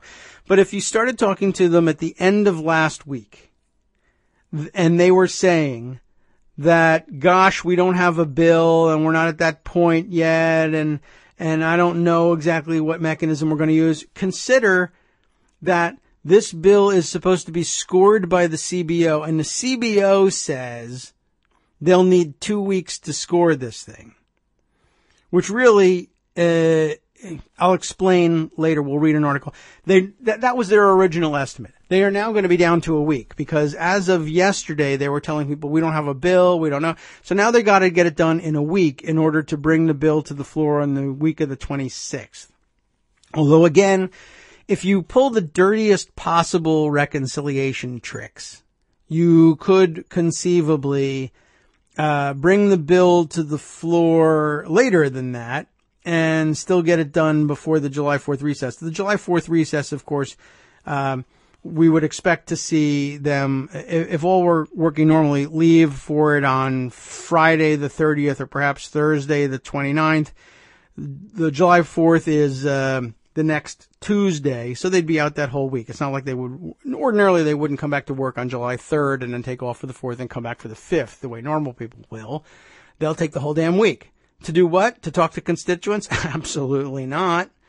So whatever. You tell me about whether or not these recesses are work periods. Anyway, if they finish this thing today and turn it into a bill, mind you, these interviews over the last couple of days said, we don't have a bill. We don't know what our mechanism is going to be. Now they're going to have a bill. They're going to get the CBO to score it. They now have 1 week to score it in order to give them the time that it takes to work through this bill. Again, if they use the dirtiest possible reconciliation tricks, if they somehow find a way to strictly limit the whole consideration of the bill to 20 hours, they can conceivably do it at the end of the week and give the CBO a week and a half to score it and then run to the floor and then just jam it through in 20 hours. Is there stuff we can do to delay that? Yes. How effective will it be? Maybe we can get to that. I don't know whether it's worth speculating on all of that just yet. And some of the ideas have been discussed more publicly. I talked a little bit about how they could delay it for a while, and Joan has written it up at Daily Kos, and there's a petition on calling for Democratic senators to pull that kind of delay. And it was designed with the idea in mind that it would push final passage of this bill past the July 4th recess and give people a chance to once again express their opposition, hopefully directly to these senators while they're home talking to regular Arkansans, which they're not going to be doing. They're going to be hiding during that week. But, I mean, it's a little late to be talking about, we don't know exactly what the mechanism is going to be. We don't have a bill. That's what we're trying to work on, right? I mean, it took 1.25 years to get from we don't know what we're going to do exactly to here's the bill to here's the process by which we're going to consider it on the Affordable Care Act. This new thing, we're going to solve all the problems, which are presumably harder to solve than even the ones that existed when Obamacare was worked on, because some of those have been solved. And of course, their solution to some of the things that Obamacare solved is to unsolve them. When are they going to get this thing written? And I guess the only workable answer, the only thing that makes any sense is the one we started with, which is they're going to be able to do this because it's not really a healthcare bill. It's just a tax bill. We're going to repeal these provisions that help people buy insurance by using tax money to help people meet their expenses. Those things we're going to get rid of, and so therefore we won't need to collect the taxes that were once being used to help pay for people to buy insurance. And we're going to simply say no more of this, and everybody who was being taxed before will now not be taxed on it. And that's what we're doing. And it's not about healthcare except insofar as to say that the taxes we were once collecting were being used to pay for healthcare, and now they won't be, and we would not collect those taxes anymore. And I guess that's the only way you can get a bill written fast enough to get scored by the CBO and put on the floor before July 4th recess. So, but will they admit to that? No, of course not. Why would they? They're not stupid. That's why. Because if they admit to it, people will be even more opposed to it, and they'll yell and scream, and then all these people will feel uncomfortable. So where were we in the in the exchange? It was Jeff Stein still talking to Boozman. Oh no, we're done with that one. We're now on to Roger Wicker. He writes Wikipedia in Mississippi. Roger Wicker of Mississippi. Ready? Here's the exchange. It's Jeff Stein again. Jeff Stein was working harder than these guys. What do you think this health care bill would solve, Senator Wicker? He says, what do I think of the health care bill in general? Well, what problems do you think it will take care of in America? Oh, goodness. Well, it will encourage more freedom by eliminating mandates at the individual level and the employer. It will cut taxes. It will moderate prices for premiums and inject some competition that is sadly lacking. And it will save money. It will rescue a system that is teetering on the brink. I love the teetering. They must have passed that one around. All right. Stein's heard it all before, so he asks, how will it rescue a system teetering on the brink? Because you think the tax cuts will allow for premiums to come down? How? It's teetering because the exchanges are failing. They're not acting as they were intended. And as a result, insurers are dropping out. There are counties with no option. And that's true. Although, can I just pause for a second? Maybe I don't understand the whole mechanism entirely. But I mean, I think I've got this right. What they're saying, of course, is that the exchanges that we've set up are in some places lacking in competition, or even lacking in one insurer in some places who is, but what that means is there are no insurers in this county who are willing to bring to consumers in this county a product that is insurance, as most people understand it in common sense terms, something that will help me pay immediately for healthcare costs, not $5,000 deductible and then will help pay for some of your insurance, but right away, a minimal deductible, perhaps $500, but something that the Affordable Care Act exchanges just basically say, this is a place where we guarantee you, this is a better way of doing it, I think, this is a place where we guarantee you that any insurance you buy, whatever you find for sale in here, is real insurance. There's a low enough deductible that it's not catastrophic coverage only.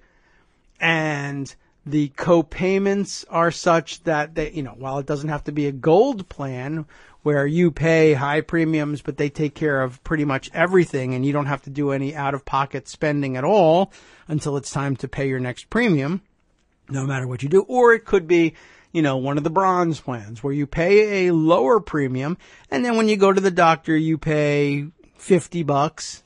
And when you get medicine at the pharmacy, you pay $20. And when you, if you have an operation that costs, $20,000, you pay $4,000 of it perhaps, and we'll pay $16,000 of it, or whatever it may work out to be, or hopefully even less.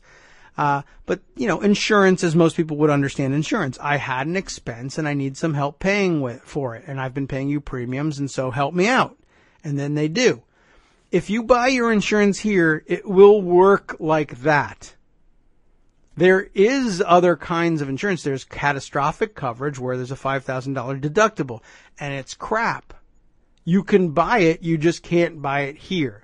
Here, this exchange is available for anybody who is just like, I don't understand this stuff. I don't know what this is. I don't know what deductible means. I don't understand that. But if I go to an Affordable Care Act exchange, anything I find there will be something like insurance as I understand it. Now, the details of the policy may still be harrowing, but I will at least understand that I pay this amount, and then if I go to the doctor, they're not going to bill me $75,000. Right? Right. Okay. Now, we go to the exchange. There's nobody in it.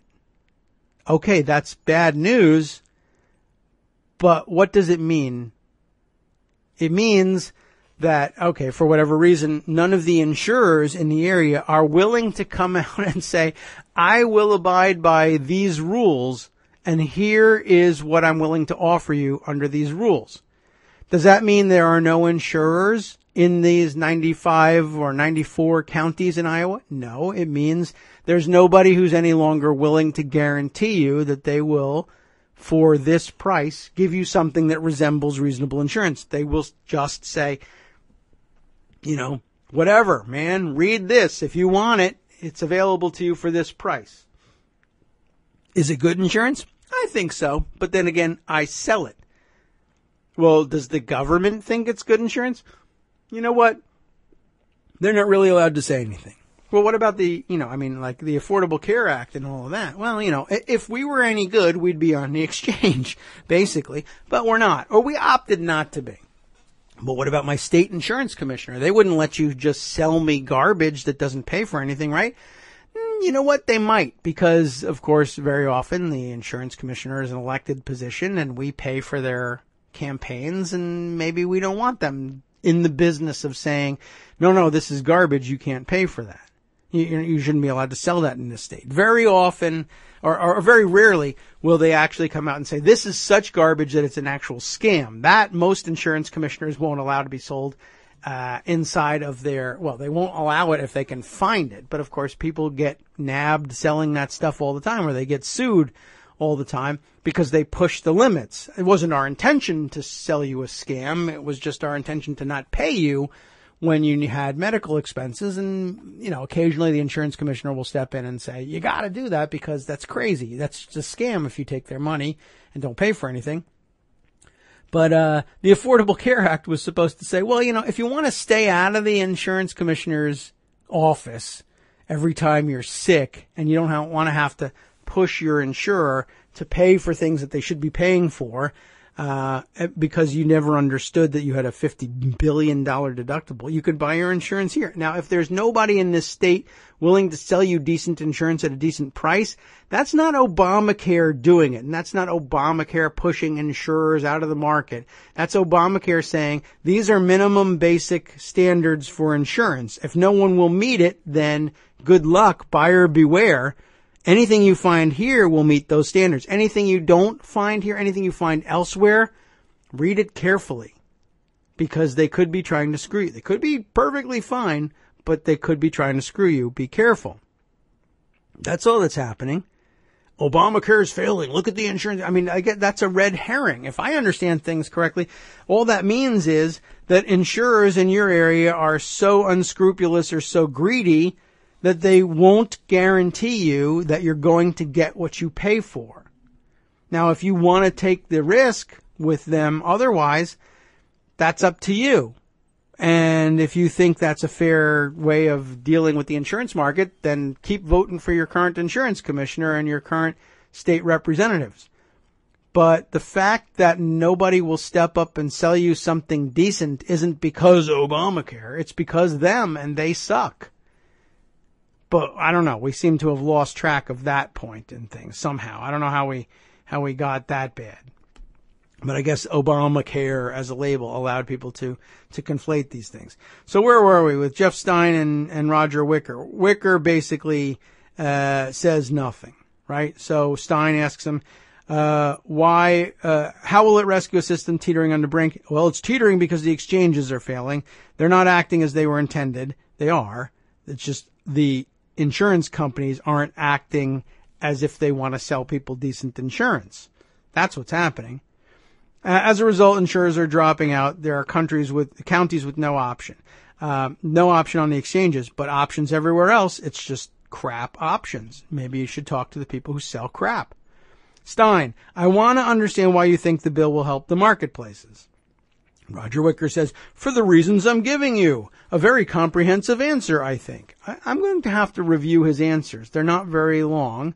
So this is the comprehensive answer. What do you think the healthcare bill would solve? What do I think of the healthcare bill in general? What problems do you think it would take care of in America? Oh, goodness. Well, it will encourage more freedom by eliminating mandates at the individual level and the employer. It will cut taxes. It will moderate prices for premiums and inject some competition that is sadly lacking. And it will save money. It will rescue a system that is teetering on the brink. How will it rescue a system teetering on the brink? You think tax cuts will allow premiums to come down? How? It's teetering because the exchanges are failing. They're not acting as they were intended, and as a result, insurers are dropping out. There are counties with no option. Why do you think the bill will help the marketplace? For the reasons I'm giving you. A very comprehensive answer, I think. End of interview. The end. Lisa Murkowski, now rumored to be a holdout. Okay, she's rumored to maybe be a no on the bill. Won't matter. And they're saying Murkowski and Collins are possible no's. Who knows whether they'll live up to that. Those are the two they want to let go on it, and fine, they're going to use Pence to break the tie and get the bill passed. They don't care. Remember, this is all about passing a bill. So who cares if two people don't vote for it, just so long as we get it. Here's what Murkowski has to say. Dylan Scott is asking these questions. What do you want the health care plan to achieve? I want greater access and lower costs. So far, I'm not seeing that happen. See, she's holding out. How confident are you? Dylan asks that the plan under discussion would do that compared to Obamacare. Murkowski. This is the big issue as I'm talking to folks back home. I continue to hear stories of great frustration.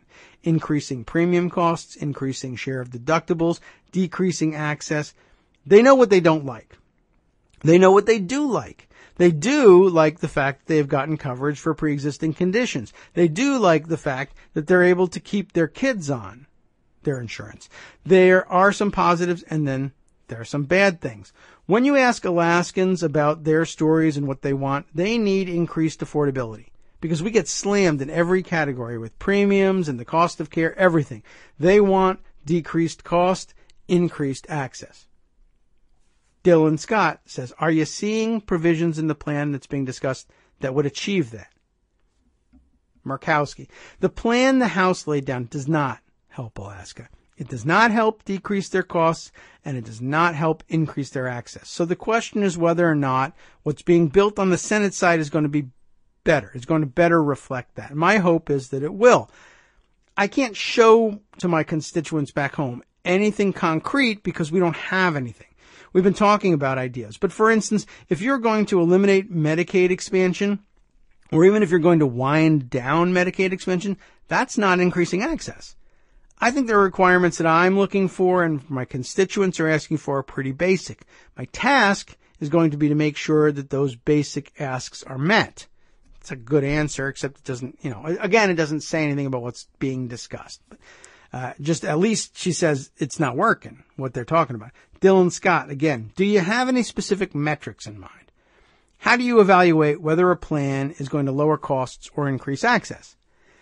She says it was pretty easy for the state to run the numbers under the House-passed bill. And the president was quick to point out the other day, the situation in Alaska is that we've seen a 203% increase in premiums. That speaks to the imperative of why you need to repeal and replace the Affordable Care Act. He really doesn't, but okay, that's a Republican talking about. But what needs to be shared is that if the House-passed bill were actually going to play, the increase to Alaskans for a 50-year-old male earning $50,000 a year, he would see his premiums hike by 500%. So it's all a matter of scale. I don't know what it is that will actually come forward. That has been part of my frustration. What's the Senate bill going to look like? I don't know. I've got people calling my office. I've got people coming online to protest. They're saying, don't vote for this. Well, what is this? We don't know what this is yet. Well, that's true as far as the House thing goes. But as time goes on, it becomes clearer and clearer that this is going to be the House bill. Don't vote for that. And also, don't vote for any other thing that has a different name on it and a different first paragraph that does the same things as the House bill. But that's one of the fun excuses and dodges that they get to use. Dylan asks another question.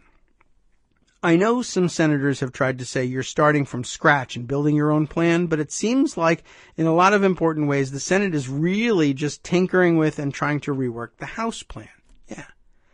Murkowski says, but again, I don't know that because none of us have actually seen the language. Is it the framework of the House passed bill and then we're filling in our own details? I don't know. We just don't know. My constituents expect me to know. And if we had utilized the process that goes through a committee, I would be able to answer not only your questions, but my constituents' questions. And that's all true, but it's actually reason to just say, no, I'm a flat no until I see whatever it is. It really doesn't matter what's in it. I'm a no until I get to see it. If it comes out great, fine. But really, honestly, if on the 15th or so, you haven't seen anything, but it's due to the floor on the 26th, you know that the answer is it's just a slight rework of the House bill. It can't be anything else. Senator Ted Cruz of Texas is up next. Dylan Scott asking the questions again. Stepping back, what is the most important thing for this bill to achieve? How is it going to make things better? Should we even read Cruz's answers? Let's see if they're any more crafty than anybody else, I guess. The most important objective in repealing Obamacare is to lower health insurance premiums. The biggest reason so many millions of people are frustrated and angry with Obamacare is that it's caused premiums to skyrocket, making health insurance unaffordable. That is a problem the federal government caused, and we need to fix that. It isn't, but okay. Do you think you can lower premiums for everyone, though? Because obviously there are some policies that could lower premiums for some people, but might not for others. Under Obamacare, Cruz says, the average family's premiums have increased over $5,000 a year. No, they haven't. Every week when I go back to Texas, I hear from Texans who say, I can't afford... By the way, I think maybe what's happening here, I'm just speculating, but if... they may think that under Obamacare, the average family's premiums have increased over $5,000 a year. What if that's really... I'm just speculating. What if that is really, well, I went to the Obamacare exchange and either there was nobody on it or there was only one company on it and they were asking me to pay X $1,000 a year in monthly installments for regular health insurance, as we were talking about, something that doesn't charge an outrageous deductible or what have you. And I couldn't afford any of them or there was nobody offering anything. So I went to the regular health insurance market outside of the Affordable Care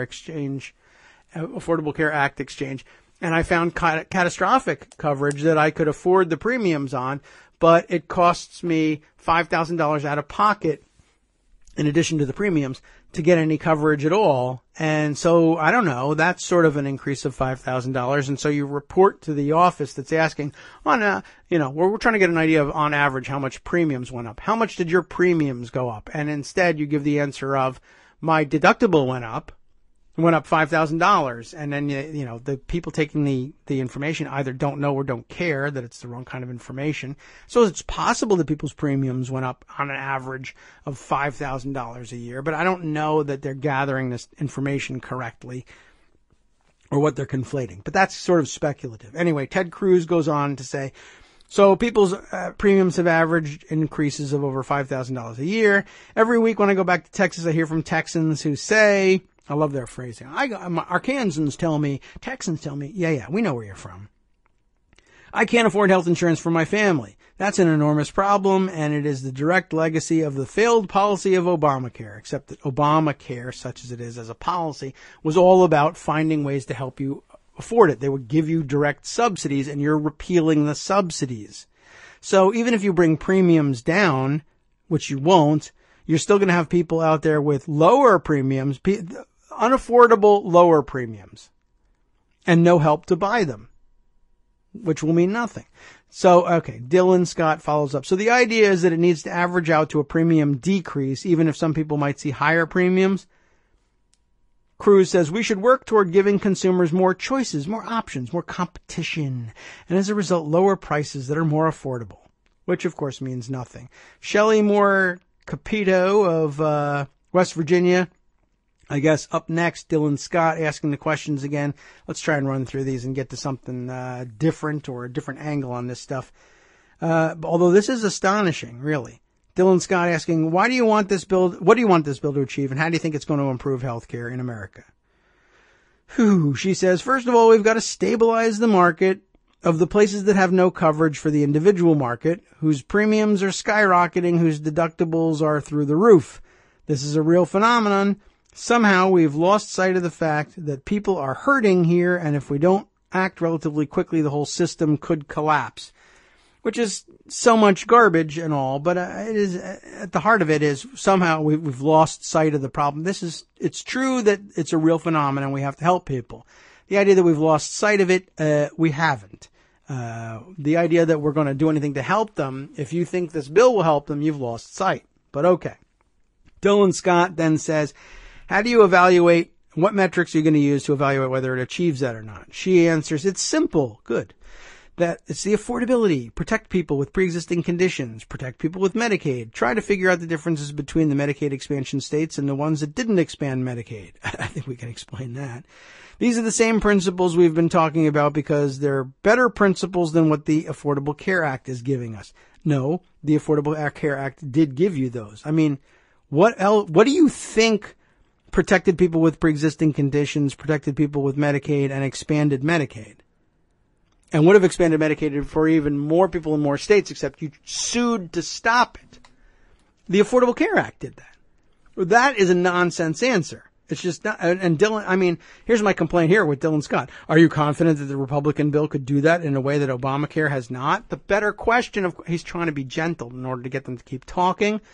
But the better question is, what the F are you talking about? You just defined the Affordable Care Act. You just listed its defining characteristics and said that it didn't do those things. What do you have to say about that? But okay. Are you confident the Republican bill would do that in a way Obamacare is not? That's the goal. Fair enough. Right. But do you feel confident that it actually will? Unless I'm confident we can do that, I don't know how we can move forward in good conscience. Yeah. But you will. Oh, there's still more. Rob Portman is being interviewed. Also Dylan Scott. Step back on this debate. Scott says, what fundamental goal do you want this legislation to achieve? How is it going to improve health care? Portman, we've got to fix a real problem, which is that the Affordable Care Act has not worked in a couple really fundamental respects. One is you do have insurers who simply cannot operate in this market, so they're pulling out. And they've been losing money for some time and cost shifting onto the employer-based plans and other private plans. So it's already been a problem. That could be true. Now they're at the point where they feel as though they can't make enough money to stay out of bankruptcy. So they're leaving. My state just got hit with 20 of those counties, but other states have been dealing with this. So that's obviously one of the big issues. And that's because this thing is not structured properly. It's not. What it means is that if your insurers think that they can't actually make enough money by offering real insurance to people, then we do have a big problem. But it isn't that the Affordable Care Act created that problem. It's that the Affordable Care Act exposed that problem.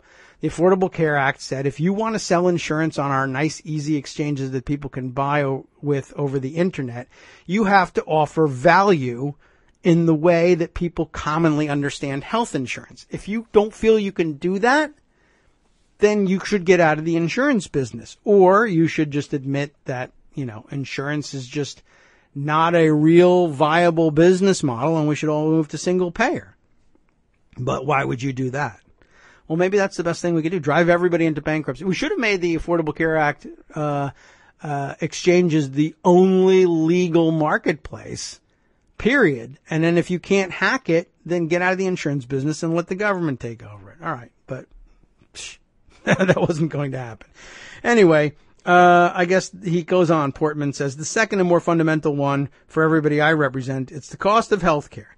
Premiums and copays and deductibles have skyrocketed compared to what was promised. Dylan Scott says, you guys have gone beyond stabilizing the market into overhauling Medicaid, reworking the financial assistance. How confident are you that this plan will really achieve these goals? Portman, I think we can help stabilize the market and have some impact on cost increases. I'm not suggesting premiums will go down, but they won't go up as much. On Medicaid, you're right. That's a whole different issue. There was expansion in the ACA, but the Medicaid system itself continued as before. That's a separate issue, which is where I'm focused, to make sure we aren't pulling the rug out from under people. Well, you are, but you'll find an excuse for going along with it because you have to have your 50 And they already gave the exit passes to Susan Collins for some reason and Lisa Murkowski. All right. Well, shocking as it is, and well worth the time that we spent on it. I only wish that we had another couple hours to go over the other things, both related to the Affordable Care Act and those not. Let's see, what do we need to get on the record before our weekend creeps up on us? And what do we need to add in terms of worries about the health care bill? Let's see. Two things. One, just news nuggets, a quick round of news nuggets. Oh, and we want to sneak in some report from Michigan, please, before the week closes out. One nugget I wanted to add here, I think you've all seen this one probably, New York Daily News, I think maybe the first one to report this. Just this makes for good cocktail circuit talk. If you are on such a circuit, please invite me. I need to get to a cocktail party quickly. President Trump chooses inexperienced woman who planned his son Eric's wedding to run New York federal housing programs. Just sort of a little cronyism story with some auto-playing video. We'll try and pause here. Basically, the wedding planner from Eric Trump's wedding has somehow latched herself onto the Trump family and continued to work there, and I think went to work as a Trump organization event planner. She plans golf outings and occasional weddings for the Trump family, which sounds like it would be a lucrative position, but I guess it's not because she took a government job instead. What government job? Who cares? Whatever you got. She's arranged tournaments of Trump golf courses, served as the liaison to the Trump family during his presidential campaign, and even arranged Eric Trump's wedding. Now, President Trump has appointed longtime loyalist Lynn Patton. Her name has come up quite a bit. Who has zero housing experience and claims a law degree that the school says she never earned, to run the office that oversees federal housing programs in New York. It's not actually, strictly speaking, absolutely necessary that you have housing experience to run that office, but it would be desirable. But okay, she doesn't have it. But not only that, she doesn't have anything close to relevant experience. Running a golf course, planning a wedding, Federal Housing Administration. Well, they don't care about federal housing, so if it's maladministered, they don't really care. Those people don't vote for... Yeah, who cares? They're the children of Buono voters, right? Is essentially his version of this. Time for some housing problems in New York. Patton was appointed Wednesday to head up the U.S. Department of Housing and Urban Development's Region 2, which includes New York and New Jersey, where she'll oversee distribution of billions of taxpayer dollars. Not mentioned, I don't think, in this. I mean, the outrage is she's a wedding planner and she's being given this job, and there's no reason for that. And then if that's not the clincher for you, then the story might be that she said she had a law degree from Quinnipiac University School of Law in Connecticut. But interestingly, on her LinkedIn page where she keeps her resume, next to the JD notation is written NA, like not applicable, with no explanation. So it's like, hey, I'm a surgeon, NA. I'm not really a surgeon, but I claim to be one. I wrote it here, but I'm not one. Who writes NA? It's usually where you put the date of your graduation. Not applicable because I didn't graduate. As it turns out, I guess she went to Quinnipiac Law School for 2 semesters, but didn't graduate. Now, of course, for most people, if you go full-time, there's 3 years of law school. If you go part-time, like I did, 4 years. And so for a full-time student, there would be 6 semesters. She got 1/3 of the way through law school. And then listed JD. I mean, I was a candidate for a JD degree for 1/3 of the time necessary to graduate, but I didn't graduate. So what was your graduation year? Not applicable. You don't put down programs you withdraw from, generally speaking. But okay. There's more, by the way. She also listed Yale University somehow in some capacity, but HUD officials couldn't explain why that was there. Patton, who begins her Region 2 job on July 5th, did not return calls seeking comment. So, all right. So she's totally unqualified for the job, and she's a liar on the resume. And by the way, how many Trump appointees have we found already with falsified credentials? I think practically all of them. This keeps happening over and over and over again. If you go to a school, but you don't graduate, Generally, you don't list that. You might list, I have some college, but you'd make sure to put that and say, but no degree awarded or anything. But no one wants to put that there because it's a red flag. So they just put any place they visited. You know what? One day I was in the Cambridge, Massachusetts area, and I went on to the campus of Harvard. So I'll put that there. I attended Harvard from September 14th, 1998 to September 14th, 1998. It was a very brief visit. I didn't get a degree. I'm not claiming a degree, but I just wanted to say Harvard University. Thank you very much. I mean, what do you even do that for? Well, okay. Not pointed out in this article, I don't think. Let me see if I can scroll down. I thought I skimmed it, but they never make any particular mention of it because they get hung up instead on, the fact that she's falsifying her credentials, and that even if she hadn't falsified her credentials, she doesn't have any credentials. But they sort of hint at this. They talk about they talk about the budget of Region 2, et cetera, et cetera. I mean, it should be pointed out that the Trump family's original real estate ventures, his father, Fred Trump's original, the way he actually made his original fortune and then was able to bequeath that to Donald Trump was in subsidized housing in the New York, New Jersey area. In other words, in Region 2 of HUD. So the basis of the family fortune comes from subsidized housing. Who pays the subsidies? HUD pays the subsidies. So he's just named Eric's wedding planner and longtime Trump loyalist, someone who works for the Trump organization, in charge of signing off on all of the transfer of federal housing funds from the Housing and Urban Development Department to, among other people, the Trump organization. So basically all the subsidies, the Section 8 subsidies, etc., that get paid to the unglamorous part of the Trump organization that still owns federally subsidized housing in the New York area. All of those vouchers and sign-offs are now going to be made by a Trump loyalist coming straight out of the Trump organization. That's actually a huge red flag. Hasn't really been discussed as far as I can tell. Let's see. Other items, things I will, I'll save these for next week. There's more about Qatar and some backgrounders that we might want to start discussing next week. Hopefully that thing doesn't explode over the weekend, but I think we've got ourselves at least you're asking the right questions about what's going on in Qatar and as between them and Saudi Arabia, but there's some additional information. Maybe I'll include it as weekend reading, and we'll see if we can't discuss it next week. Let's see. Oh, this was an interesting procedural bit as well. Then there was this other piece here I should add. Let me go this way and read you the talking points memo piece from Tierney Sneed, which I think was referenced in one of the Vox pieces. Why the Senate GOP could vote to repeal Obamacare more quickly than you think.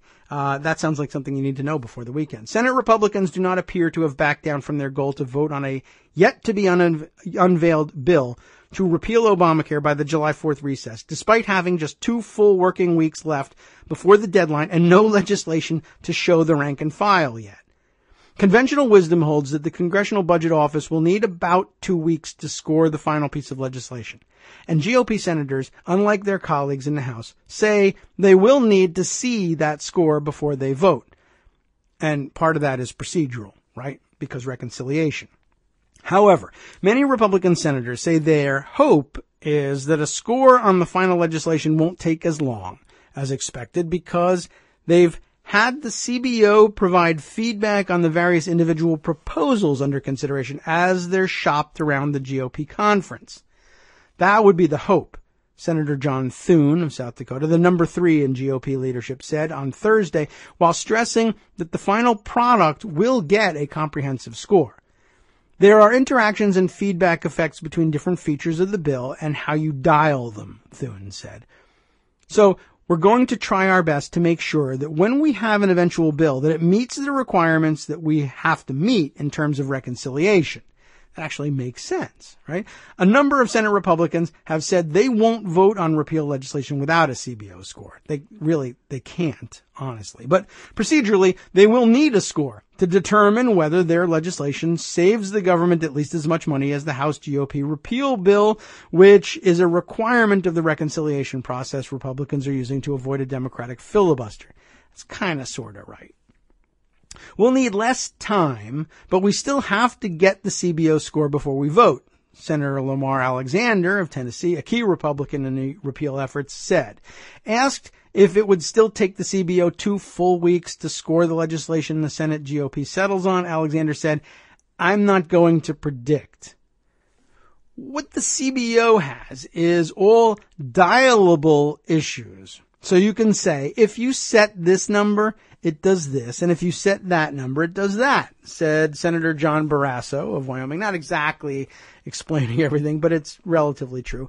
I'll see if I can help clear it up. Who's also on the leadership team, Barrasso, and is participating in the healthcare discussions. For instance, Senate Republicans are aiming to cushion the phase-out of Obamacare's Medicaid expansion and to make tax credits for individual insurance more generous for some of the people shortchanged under the House's bill's tax credit scheme. You want to know what your costs are for the different options because there are so many things on the air in it. Whatever that means. Senator Mike Rounds of South Dakota told TPM, we are trying to do the most we can do and still know what our costs are. Senate Republicans led by Majority Leader Mitch McConnell have taken extraordinary steps to keep their plans for dismantling the Affordable Care Act out of public view. They've hosted closed-door working group meetings multiple times a week and have also presented their options in the Senate's GOP conference-wide private lunches. There aren't expected to be any public committee hearings, and McConnell has set the procedural stage to bring the legislation directly to the Senate floor once it's scored. Key Republicans remained optimistic Thursday that they would be able to pull off a vote by the next recess, even though many of the key questions remained unanswered in their effort, including how quickly to phase out Medicaid expansion and which Obamacare taxes to keep in order to pay for an individual market stabilization fund. Senator McConnell said there would be a vote, Barrasso said when asked if Republicans would still be able to meet the July 4th deadline. It's a hope. It's an aspiration. It's the plan, Thune said when asked about the timeline. Others appear willing to let the process lapse into July and to aim for a vote by the month-long August congressional recess instead. It's not like your wife's birthday, Senator Bill Cassidy of Louisiana told reporters. If you miss your wife's birthday, there's hell to pay. On the other hand, if you don't cut the grass on Friday, but you do it on Saturday, it's not a big deal. We get the metaphor. What does this mean? What's going on? They're basically, I think, saying here that along the way in the negotiation process, they are settling on options that they have, and they basically are trying to build this bill by patching together whatever mix and match selection of options they can put together that are going to get their majority vote. And they are sending those options, I guess, individually in legislative language, the best they can, to the CBO and having the CBO score them along the way. And the CBO has, for most of these things, has models ready, and you can plug in what numbers you're talking about legislatively in terms of funding levels or what your policy is going to be, and they can pretty much model that out pretty quickly. And so they'll have them score all of these various different options, and then at the end they'll say, okay, here's the deal. Our bill is going to be items 1, 2, 3, 5, 7, 8, 11 through 15, and 19 on our list of 20 possibilities we sent you. Score it up. Those are the numbers. Those are the items we're going to include. The rest of the stuff is out. What does that give us? If the CBO has been working along the way to score each of those individual policies, it is entirely possible that they could assemble this bill with a comprehensive CBO score in time to get this thing to the floor. I think that's what's going on. And it's good to know, and it helps answer the question of, is there any serious possibility that they can really get this thing to the floor in time to vote on it for July 4th? Another procedural issue that much longer developing issue, but I want to put it out there for early warning radar. Picked up on at Bloomberg by Sahil Kapoor, now over there. Republicans warm to tactic for making deep tax cuts last longer. They're talking here about changing the budget window for which Senate budget resolutions make long-term projections. House budgets and Senate budgets differ. And the House usually uses actually a very short window of usually about 5 years for their budgeting. Like, if we want to change taxes, they require themselves to project the effects of that for 5 years going forward. The Senate uses a 10-year budget window. What's interesting is that the practical effect of that is it works its magic on reconciliation, which is, of course, currently relevant. And all of this will begin to ring a bell to some of you who have been following procedure all this time. You have to budget out the effects of your proposed budgets in the Senate for 10 years. And later on, if you try to use a reconciliation bill, if you issue reconciliation instructions in your budget document, along with having to estimate everything for a 10-year window going forward, you also are not able to bring to the floor under expedited reconciliation procedures anything that explodes the budget outside of that window. In other words, you can't backload things and say it's going to work for 10 years, but then it explodes in year 11. They're not going to let you pull that dirty trick and protect it from filibuster using reconciliation. You can do it under regular order, but you can't use reconciliation for it. And now some of the arch conservatives in the Senate would like to change the budget window to a longer budget window of 25 years. Now, why would that be the case? Well, it won't make a difference because you can't load taxes up in the 26th year and explode things. And you might think that expanding the window might even be a good thing. It might have some good benefits in that if you don't know how to design tax cuts that don't explode in 10 years, then you won't figure it out in 25 either. But here's why they're interested in doing it. Senate, here's the deal, essentially. When they do try to sneak tax cuts through via reconciliation, as they did in 2001 and 2003, you all remember that, and you remember the one that Cheney had to cast the tie-breaking vote to do. And it was all a big mess because they were busting the budget with tax cuts under reconciliation, and that wasn't supposed to be allowed. You weren't supposed to do anything that increased the deficit, and they just sort of broke the rules on that one, and we had to build new rules on it afterwards. But what they're looking to do here is, you'll remember, of course, that those tax cuts, remember the Bush tax cuts that phased out, and we had to talk for a long time in the beginning of the Obama administration about making the Bush tax cuts permanent if you were a Republican, or letting the Bush tax cuts expire if you were a Democrat. That had to do with the 10-year window. They had to design their tax cuts to expire after 10 years because they were using reconciliation to pass them, and you couldn't leave them in place, not only because they exploded the deficit even worse after 10 years, but because you can't do anything that has effects like that outside of that 10-year window.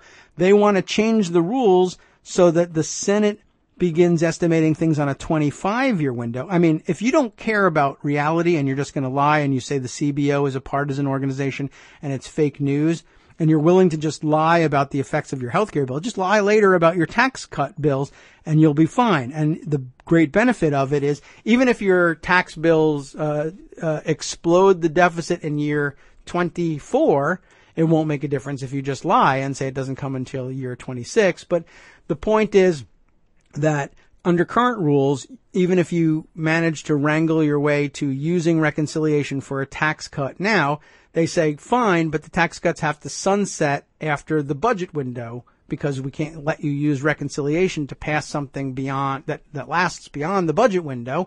So your tax cuts sunset in 10 years. You can renew them then. If you're doing good work, you can renew them then. Of course, usually they end up looking like crap and they end up getting phased out, or they allow them to expire. But if you change the budget window to 25 years, then that problem doesn't arise until year 25, and you can enact tax cuts that don't have to sunset for 25 years instead of 10. Will they be able to make this change? It would be relatively simple, and it's probably something that they could do with a bare majority at some point if they just feel like nuking the rules.